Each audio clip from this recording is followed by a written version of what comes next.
Hey, great day. So, if you are feeling like you're at a plateau and you just want to get unstuck, you want to move forward, you want to make more money, but most importantly, you want to connect with the right people. In this episode, I'm going to be talking about the importance of why you need to get in the right room. And when I started doing this and creating it for therapists, how it changed everything, including me generating on a consistent basis 100K months. All right, let's tap into this podcast episode. Hey, great day, y'all. Welcome back to the podcast. My name is Dr. TK, licensed clinical psychologist and therapist business coach. And so in this episode, I will be pulling back the curtain to something that I've been wanting to talk about for a long time, but I needed to figure out a very creative way to package it where it is you getting to know me, but you also get to know our community. And the therapist community is near and dear to my heart because not only am I a licensed active provider, but I'm also a certified CE instructor through APA through a third party. I am also a college professor of 18 years, and I love supervising up and rising clinicians. And so, with that in mind, I pretty much touch different levels of providers. And so, if you're watching this, I want you to go down to the comment box on YouTube and tell me, where are you at in your career? Are you in the high school phase? Are you in the undergrad, grad school, post licensure, and or streams of income that you're in? And let's build a community in the comment box. And so today we are actually talking about something special that when I look across our industry and other people who do what I do and or inspire and motivate mental health providers, nobody's really talking about something that used to be part and regimented into our even CEs, which is getting inside of a community in real life. And so I believe that this is a process that is heavily needed but missing to especially grow and scale your businesses. Because the truth is, when you think about live events, when you think about building a community with a human connection in real life, being in a physical room matters more than anything right now in this day and age because everything is done virtually and the human connection is actually being removed technically from our society. And so by the end of this episode, my goal is to walk you through the different type of events that I have hosted so that if you then hear about them coming back up to the surface, that you'll know what they're about. But I'm specifically going to talk about how I actually gained connection from events that I have attended, the ones that I have hosted, and why this may shock you, why the events that I have hosted at a certain magnitude have not been profitable in terms of revenue, but it has been profitable when it comes down to community and connection, which is directly correlated with revenue maybe down the line, but not right away, which means that you have to be patient. Okay. And that's part of my why because I focus on community first. And so let me take you all the way back to 2018. 2018 is when I first started hosting CE workshops. I was the social media person. So I focused on therapists being ethically compliant on Instagram and on Facebook, especially in the DMs. And so when I hosted my first CE workshop, it was actually in my private practice office, and I rented the conference room space that set about 7 therapists plus myself. It was a 1-day event. It started at 9. They broke for lunch and went by my office to go eat in the nearby area. And then they came back and we met until about 5 o'clock on a Saturday. And so my whole goal was to help them start seeing things beyond the typical one-to-one therapy to help them grow their business and really speed up things of what's happening now to create an online presence. Because while we did not know what was going to happen 2 years from then, which is 2020, I knew how important video was. I knew how important social media and SEO was to our industry. But a lot of therapists were still in the old school. I don't want people to get to know about me. I don't want my clients following me. And at the end of the day, with the speed of technology, you don't even know who's following you at this point. And if you have a business, you should have an open page because I know people fight me on that. Well, I'm just going to have a personal page. What's the point of having a personal page if you want people to hit you up for your business? Okay. So I did a CE workshop all day, and it was for pre-existing entrepreneurs that were therapists. And I did have one pre-licensed provider that was there. Okay. Now, another thing that I did during that time is that I was going back and forth up north visiting a friend. So I also did a 30-minute in-service training for another affiliation of Black therapists, and they wanted me to come in and talk for 30 minutes. And I was like, cool, I'm gonna be here anyway. So I spoke, and then I offered for therapists to get CEs when I was done, and they got about 3 CEs that day. Now, that again was specifically focused on how do you respond in the DM if somebody reaches out for services. So I realized that CEs were a thing, and it was a way to bring therapists together that all had a common goal, which was to build a profitable private practice. But of course, nobody wants to put their license on the line. So, what I learned in terms of over time, hosting my own events and then going to events was that early on, I saw the benefit of being in the room with people like me, people that are service providers, people who often will put ourselves on the back burner to give to other people. And we want to see people win. And I realized that when I was hosting my own events, people were not just getting in the room just to get CEs. Now I'm gonna be real, that may have been the enticing factor, the attractable factor for them to come in. But like I said, before 2020, when therapists were getting together, it was only about evidence-based practice, clinical services, documentation. That was most of our in-person workshops, either to get you certified or to get you better at clinical skills, not entrepreneurship. There were certifications. There are ethics classes that are mandatory per your state board. And of course, we have to do the whole license maintenance, which means that you had to get back then, pre 2020, at least 75%, which equated to, at least in California, out of 36 hours every 2 years, 27 hours had to be in person. And I believe that that's why some people did like the certification, because it was embedded that all those hours were already there. So, like I said, most of our CEs back then were never related to business, marketing, sales, getting clients and scaling your time, or even applying the evidence based practice to real people and to get those clients in the room. The expectation is you know how to get clients, but when you get them, this is what you're supposed to do. So it has always been focused on becoming a better therapist. And if you have a business or you want a business, I really need you to hear this, because in order to have a profitable business, you have to wear two hats. You have to manage your therapist hat and keep up with that, your licensure. And then you also are wearing a manager's hat, which is managing your company to make sure that profits are coming in, that bills are paid, that you are getting clients and referrals. And so, what I want you to understand, even as a deeper level, when it comes down to entrepreneurship and business, because again, people are talking about streams of income all day long, promote your business on social media. I got the course that's going to help you do X. And I have my own products and services. But I think that there are not enough conversations around skill set that is required to execute in those products and those services or coaching programs. And so when you have a mental health business, I really want you to understand that becoming a business owner is a skill set. Leadership, being a clinical supervisor or managing a VA is a skill set. Marketing, showing up online and knowing what words to say and not just stating your credentials is a skill set. Sales, skill set. Copywriting, not AI, skill set. Building digital products or other streams of income, skill set. Creativity, so you ain't looking like everybody else, skill set. And these are the things that most people are not equipped with at the beginning, because we're only focused on clinical care and documentation, which is cool because that's going to protect your license, but that's not going to get you clients. So let me go into deeper 3 types of events that I've hosted over time. So one, in terms of area, I've been to Las Vegas multiple times to host events. I've done things in Northern California, Southern California, Orlando, Florida, and New York. And now we're going to like the Brooklyn, New York area, because we're typically in Manhattan. So there's been different variations of different types of events based on the stream of income or the community goal that we have at that time of year. So one example would be what's called our 1 to 2 day in-person master classes or workshops. And so they're all in person. There is no virtual option because the container is part of the experience, being in the room.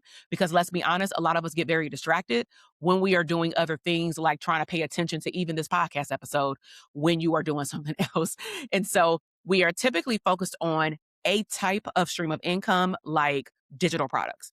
And similar to the one that we're going to be having in June of 2026 in Brooklyn, New York on June 1st, These are rooms that are curated for mental health providers to remain ethically compliant, but also know how to build a map and design, for example, a digital product launch. You are going to map it out in real time and you actually do the work in the room so that you leave with a map. So I will link down below the link to, if there are seats left, that event. And if you want to attend, by all means, come, especially if you want to launch a digital product at any point in 2026. Now, the next type of event that we've done is more either informative, valuable, and of course, gives you tools. And these are both online and in person.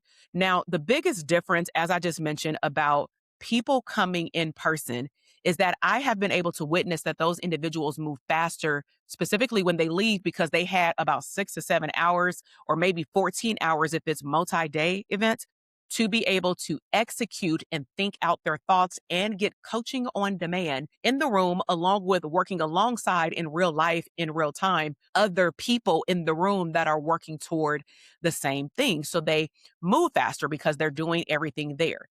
Now, compared to, let's be honest, when you at home, when you're passively listening with your headphones on and you're taking a walk, okay, you have open tabs, you are multitasking, you are maybe writing things down in your note tab, but it's not really sticking while you're listening, or you're not taking notes at all.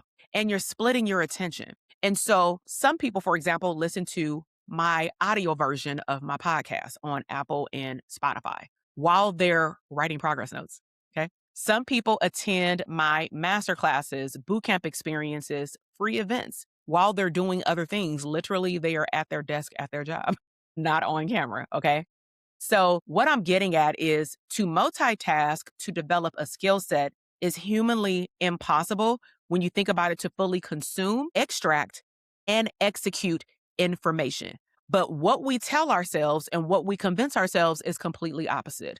We will say, well, okay, I went to the first one, so I'm just going to go to the second one. The problem is if you have the same mindset to go to the second one the same time, the same way you went to the first one, you're not going to be attentive because you may not even been paying attention to the value that you should be even be paying attention to then go back and be fully focused. And so when we do live events, I want to be clear about this. There is no virtual option because of these reasons, because I have a particular outcome that I can guarantee when somebody shows up, if they do the work and they follow our steps, that they can get when they come to our live event that is not available when you come virtually. And also, I'm not going to be in a virtual room. That's why I have separately virtual events where they're structured a particular way. And then I have live events. But the transformation when we look at live events is based on you being in a room, not you being online and hopefully paying attention. So what I always say is you can't hide behind a thumbnail when you in person. Okay. So I've had a mixture of virtual and in-person events. Then I've also had what's called VIP experiences. And so right now in 2026, we do not have one of these planned, but in the past, I hosted them for 5 years and we would have 1 to 2 a year, typically between Las Vegas, Orlando, Florida, and New York. And so these are premium therapist business owner experiences. They are 2 days. They are deep dive. This is where we typically would mastermind, where we're doing a lot of co-working with one another. We are doing a lot of one-on-one coaching opportunities in the room in real time to help somebody flesh out their idea, create a map for something, execute in real life time. Those are called hot seats. And we do a lot of interactive activities. And so again, some of the benefits of those events is that people get feedback on the spot from me and other people in the room, other therapists, your counterparts. You get real numbers from launches, meaning I pull back the curtain a whole lot based off of the stream of income that we're talking about. I show real numbers because I know that, it's a thing right now. I was just talking to my husband about this morning and I said, am I missing out on something? Because I know a bigger part of me knows that I do things my way for a reason and I stay in my lane. But every time I log online, specifically the short feeds like Instagram, TikTok, usually those two feeds, I see a lot of therapists doing transparency videos. And while I have done my version of transparency videos, it is typically in an educational sense of actually teaching you the how, not just telling you how much I made this week. There is always a lesson behind the number. And no shade to anybody who does a transparency video. But as a business coach, I do feel like it can do a disservice for someone who does not know what it takes mindset wise and execution systems and processes for you to have been able to get the 12K, the 15K months. So at these live events, beyond the real numbers, we also have a deep dive conversation about what works and what is not working in the industry at the time that they are coming to the events. Okay. So some examples of things that I've shared at these events and with our mastermind clients as well is what did it look like? And honestly, what did it feel like for me to generate my first 50K month as a licensed active provider, having a full-time private practice, being a full-time, clearly mom and wife, having different streams of income? What did it take? What did my systems and my team look like? What were my investments like at the time? Where did I start with investments? How was I able to hand over my credit card and pay $24,000 for a coaching product and service? And then to take it up another level, wow, you were able to generate 100K for like 5 months straight. Like, break that down for me. So let me know if you want me to break that down. But that was part of my journey that I believe if you're already sitting in that room or in certain programs, if you want to have those questions be answered, by all means, ask them. We also helped our clients ethically build out coaching programs and the systems. And then, of course, most of them for coaching programs, just as a disclaimer, it was not only built in that 2 days. Most of those individuals joined our mastermind program so that we can help them build it fully out and watch their progress and give them feedback as they go. Okay. But other things that we were able to do at these events is if somebody was more advanced, we helped them write out examples of email marketing, showing them the difference between generic AI copy and then AI copy based off of your skill set, your wisdom, and your knowledge. And so those VIP experiences were some of my favorite because it gave people a snapshot into what we give our 12-month clients in our mastermind that are building out high level digital products, coaching programs, and a group practice because they get live events throughout the year. It's embedded in their program and they come to these VIP experiences. So the last type of event that I want to share with you is where we get into the nitty gritty of things for real, not being profitable, but it is profitable. So larger conferences, at least 50 people or more. So I have hosted a total of two, and they have been in Las Vegas at the Palms Hotel. And it's also been at the Los Angeles in the Staples Center downtown area. So we've had an average of 50 therapists attend these events at a time.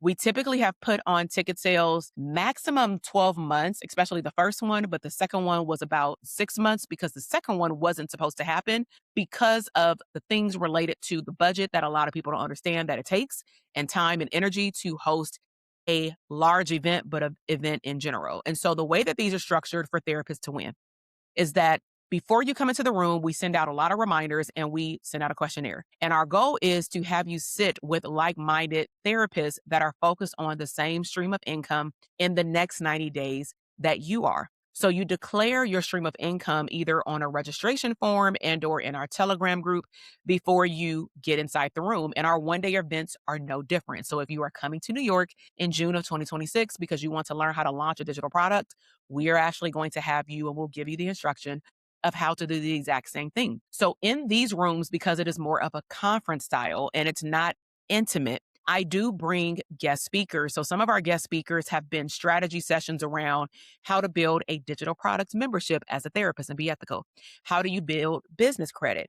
How do you cash flow money and understand profits in your business? Okay. So those are some examples in addition to some other, of course, in my own sessions. We've also did product creation and product development inside the room at your tables. This means that 6 to 8 people are working on the same project, which means that you're working faster. That happens at all of our events. Okay. So one of our first conferences in LA, one therapist came up to me on the second day and she said, listen, after that first activity in the first like 90 minutes, I'm done. I got my investment, but she was there for 2 days. So that just showed me that one, we wowed people because most people come for the streams of income and the connection, the music, and all those things. But what they are unexpectedly gaining is a deeper understanding of who you are as a business owner and as a person that deserves an abundant life. You deserve what your heart desires. You deserve what's on your vision board. You deserve what you may cry over in the middle of the night. You deserve it. And even though you cannot see it right now, the fact that you have already told God, your higher power, what you want, it's in your heart desires. It's bound for you to get it. But there may be particular things that you need to do and or fix and or get rid of in order for it to manifest in your life and in your business. Okay. So this individual was like, she was just lit, okay, along with other people that were there. And so I love these events because they bring another level of energy. They build community. And one of the things that is our biggest flexes is our therapists have been connected online sometimes for 4 to 5 years. They've been in accountability groups for 6 years, some of them up to this point. And some of them coming to those live events gives them the opportunity to meet and hug one another for the very first time.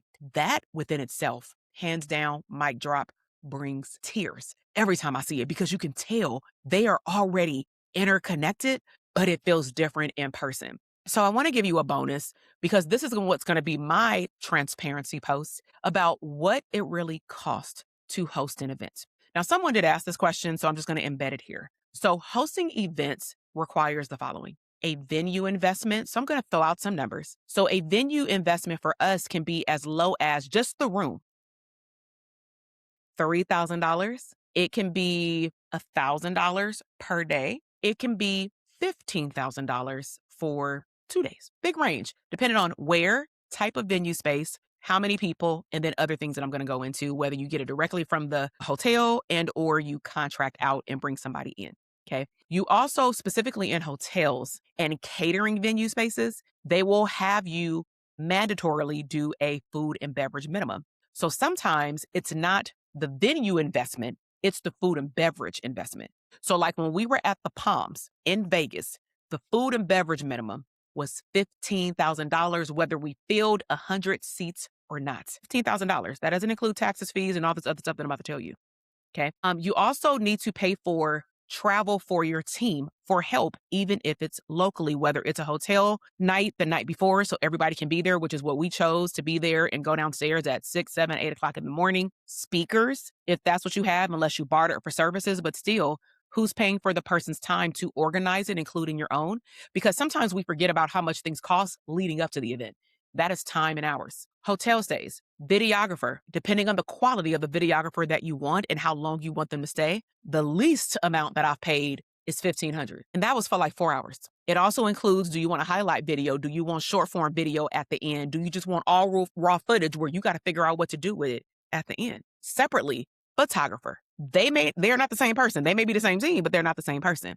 Then you have AV equipment, your TVs. So at any given event, I usually have 2 to 3 TVs because if you think about it, 50 to 100 people, those rooms are pretty big. So I need to make sure that people can see the TVs from various spaces. And what we did from conference 1 to conference 2 is that we actually had a TV also on the floor in front of the speaker so that we don't have to always turn around and see the TV, because that's what I did the first conference and I didn't like it. My neck was hurting and I felt like I couldn't be in flow and just talk, look down at my notes, my slide, and just keep it pushing with a little clicker, right? You also have Wi-Fi. Believe it or not, in conference rooms, Wi-Fi are not included. Now, when we have intimate event and we use peer space locations or hotel rooms, then we have usually free Wi-Fi. But when we go to a Sheraton, a Palms, we've had the Badara, we've had the Bellagio. We've done events at different places specifically for our mastermind clients over the years. Wi-Fi is hitting at like $35 per person per day, and that's at a low speed. You want a high speed, it might go up to $60 an hour. There's no way you can get around it. They intentionally place those rooms in areas where whatever free Wi-Fi you had in your hotel room, if you're staying there, automatically turns off as soon as you walk into those rooms. And some people are like, oh, I can use my hotspot. Not if the service is trash. The service is like one bar. It doesn't matter who you have. Okay. You also need to pay for, if you do this, handouts, swag bags. You get my drift. I'm not listing out every single thing that we had, like balloons, table decor, event coordinator outside of our team. These things cost. Okay. So like I said, an example would be $15K for a venue, $1,500 per TV monitor per day. Okay. Wi-Fi fees, the total event minimum, no taxes, no additional fees, $30,000. And this was an event that we drove to in Las Vegas. And I drove because it was easier to bring all of our supplies. Okay. But again, this does not include your time, your energy, planning hours, which is actually probably the most draining, and speaking at your own events.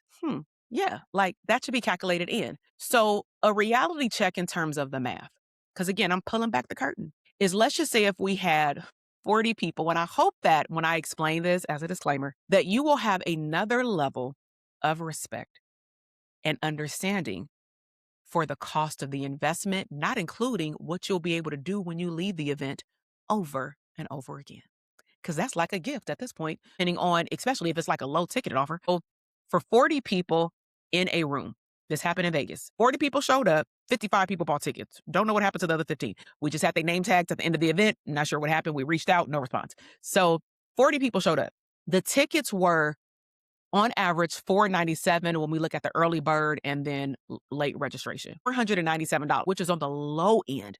And we only were able to bring it down or we chose to bring it down because it was more people, which means that the intimacy was brought down, even though I walked through the room. So if you do math, let's do the math, okay? If you do math, $497 times 40 is definitely not $30,000.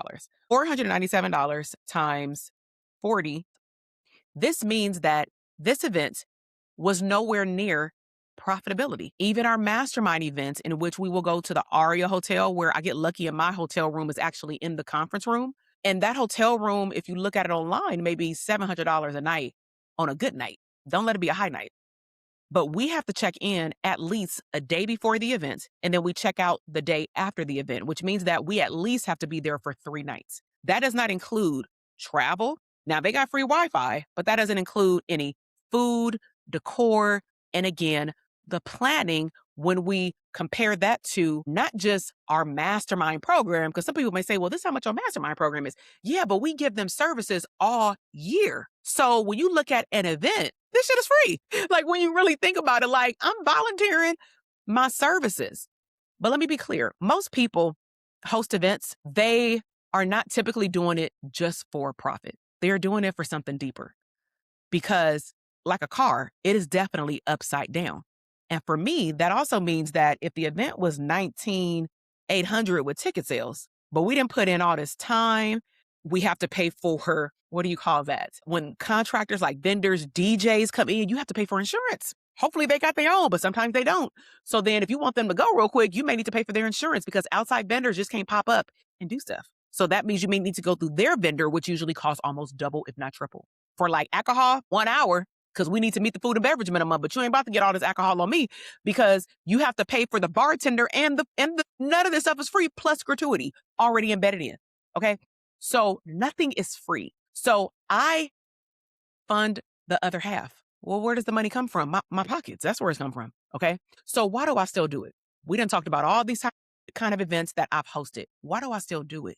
Because I value community. I value connection. And I value the transformation that I even see people have in the room. And then also when they hit me up when they leave. I am profitable in all areas of my business outside of events, but I know that events actually help therapists thrive. So being in the room is like a non-factor, meaning like you shouldn't second guess being in the room at this point. I done broke down real numbers. And this isn't me saying you got to be in the room, but this is me saying, why aren't you in the room? If I am offering something that can help you with efficiency, speed up the process, get everything done in a day so that you have your map. And if you need more help, we have more help for you.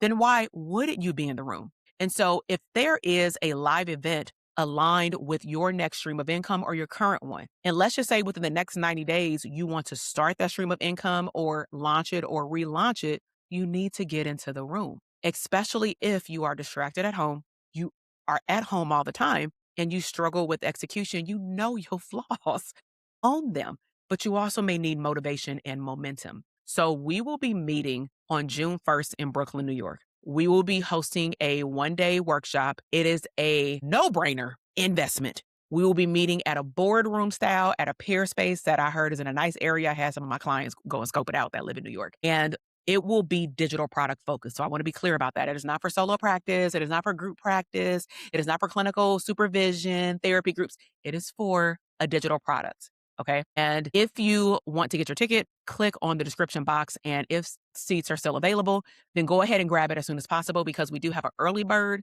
special going on in the month of May still for Mental Health Awareness Month to pay it forward to therapists.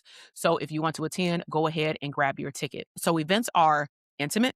They are typically weekday based and they are high touch point, meaning us. we getting to know your business. Okay. So this kind of fits into transparency and what people on YouTube have been asking more about, which is, can you take us more behind how did you build a $2 million brand as a therapist that is active, a licensed psychologist, a wife, mom, all the things? And so if you have other questions that you would love for me to even do a Q&A and just do like, let me just laser these questions real quick and answer them, I would love to do that. But again, our whole goal here, especially during May, is to connect with one another, get in rooms with one another, and be able to hype each other up. And so if you want to grow faster, if you want to stop doing it by yourself, if you want to go beyond online and get back in person, or maybe you never had the opportunity to do so, then join us in New York, June 1st. Otherwise, I have some other resources below, such as our 3-day boot camp if you are growing a profitable private practice or clinical streams of income like the supervision group and the therapy group. And I'll make sure to link that below as well. We are going live for that on May 11th. You do not have to leave your house and it is completely free. That is our 3-day virtual experience called Built to Last. So, all right, y'all, if you love this podcast episode and you like me pulling back the curtain, answering your questions, subscribe to the podcast, the YouTube channel, and tell me what was your biggest takeaway. I would love to hear, what do you want and or miss from meeting with like-minded mental health providers at events in person? All right, I will talk to you in the next episode. Bye.